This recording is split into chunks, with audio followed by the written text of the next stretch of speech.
Let's hear it. By the way, quick sidetrack. Hot beats. Chosen by this man. This one's hot. By the way, Chuck's Chases very shortly coming out. If not already out. Top 100 of 2012.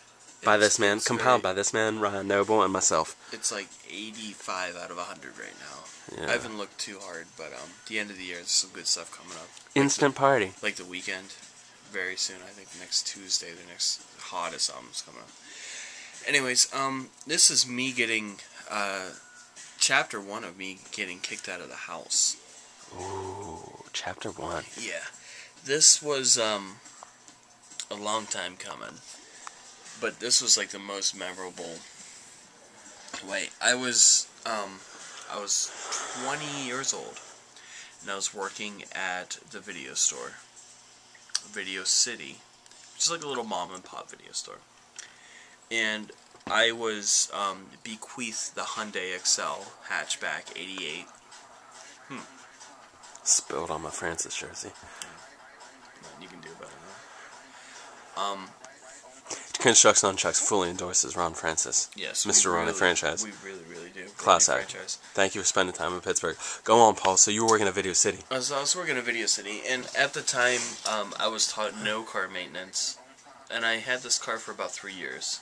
Never oil changed, never put a dime into it besides gas.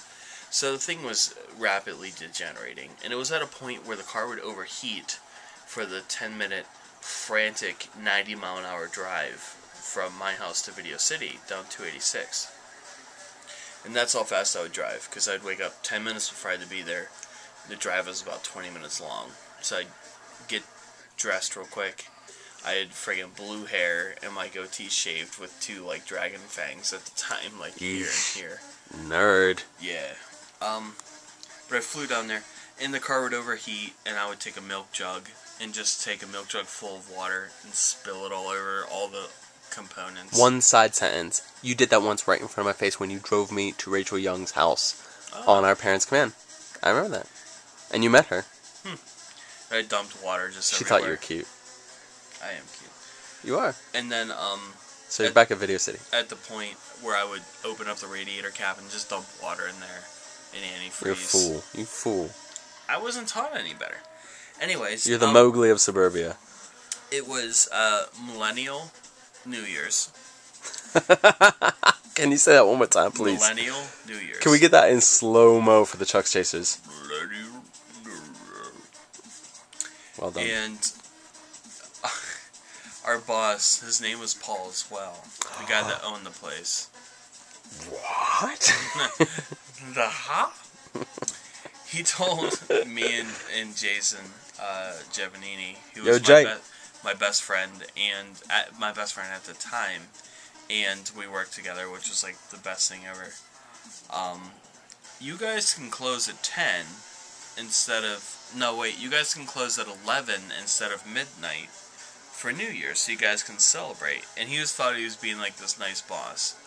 We closed at 8:30. We shut down shop, closed up at 8:30. We just didn't give a shit. Like, we literally shut down his whole business at 8:30. Well beyond the generous time bump that he gave us. And believe me, this story's going somewhere. I know it is, my brother.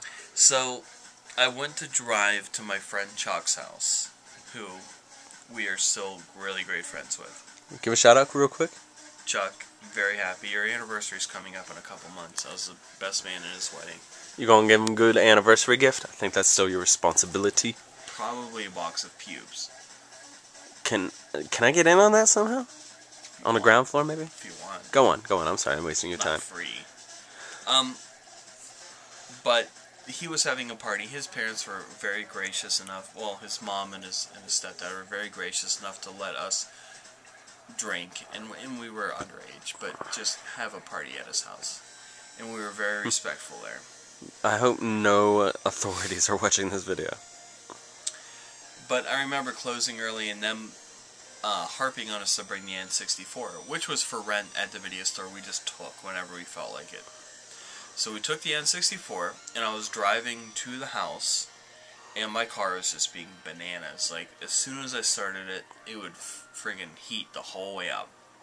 So my usual thing, I poured water on it, turned the heater up the whole way, hoping it would just get me there. That's how my mind frame went. It was just in 10-minute increments. Like, how can I survive the next 10 minutes? So my car finally broke down. I couldn't start it anymore outside of a 7-Eleven on right outside Regency Park Drive, Ooh, I think. Okay. Yeah. Plumborough Residence, you know where that is. Yeah, on the way to Verona, which is where Chuck lived. Oof. The car completely broke down. Completely. Couldn't start it. So I parked in the 7-Eleven parking lot, went to do my old, dump water on there from the bathroom.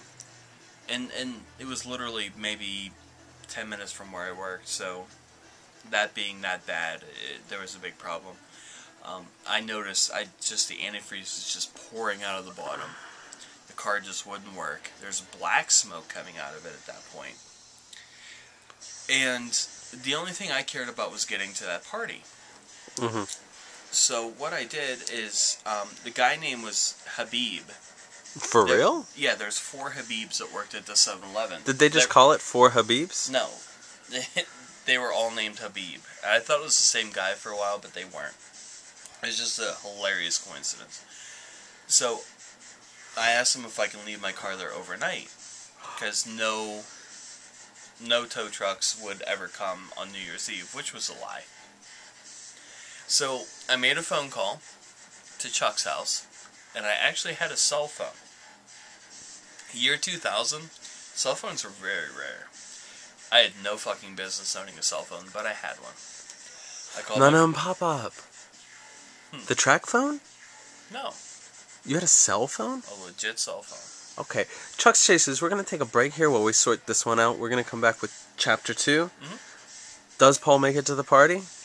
You want to leave him with any other cliffhangers? No. Does Paul get a BJ on Millennial New Year's? I'm stuck in 7-Eleven with a cell phone. With a that he has car. no business owning. No business owning. But he owns it. He didn't steal it. No. You didn't steal it. No. Now, were you a male prostitute? Was 7-Eleven your beat? Yes. Okay, well, there's the admission. Stay tuned for Chapter 2. We'll see you next week.